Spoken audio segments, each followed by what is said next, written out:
ThunderWolves.com with Jazzy Hughes.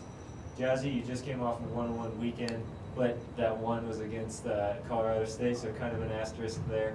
How do you feel the team is feeling after that 1-1 week? I think going into that CSU game, we were confident that we could beat them, and knowing obviously how the outcome came out, I don't think we're discouraged at all. I think we're kind of more hungry to get another win because we were expecting one out of that. So I think going into this weekend, we're pretty determined to go 2-0 on the road. So you were on a 7-game win streak heading into that. Do you feel like you kind of got some of that hunger back after the CSU loss? Yeah, I think anytime you have a win streak going and then you obviously take a loss, it's kind of humbling, not necessarily in a bad way, but it just kind of brings you back to earth, like, hey, we're not indestructible, but it's time to get it back together and go back to our main goals. So. And getting it back together is a specialty of this team. Through the last 2 games, you have been trailing or tied at halftime the last 3 games. Before CSU, the RMAC has been really challenging you hard. But how do you think that your team kind of responds in those situations of bouncing back?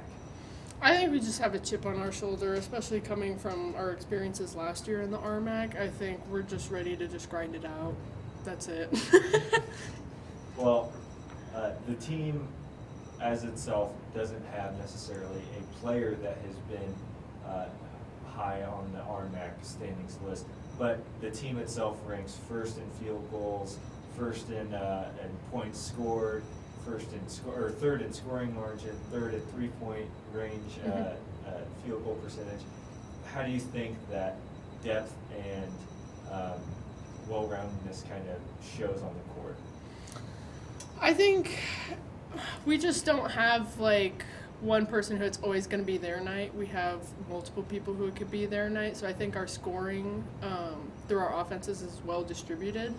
And obviously if it's somebody's night, we're going to get them the ball. But also with our depth on the bench, I think that's hard to guard, and especially to scout us out.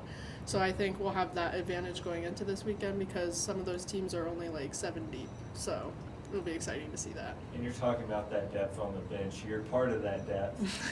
Coming off the bench on Adams, you scored 19 off the bench, and a lot of that was in that fourth quarter that ended up being the decider. How do you think that you step into your role off that spot, and how others kind of accept their, 5 minutes at a time or 3 minutes at a time off the bench? How do you feel the team kind of steps into that? I think we all kind of know our roles, and we kind of accept our roles and are proud of them. So whether we're starting the game or finishing the game, or we're the 6th or 7th man on the bench, I think we just know how to embrace it and know what our job is and how we get it done. And I think that's where we're successful. So. Final hard-hitting question. Here we go. What is your favorite holiday treat? Okay, I don't know if you know what they are, but at Walmart they have the holiday sugar cookies that you take home and bake. Yeah. Those ones. But absolutely every year have to get them.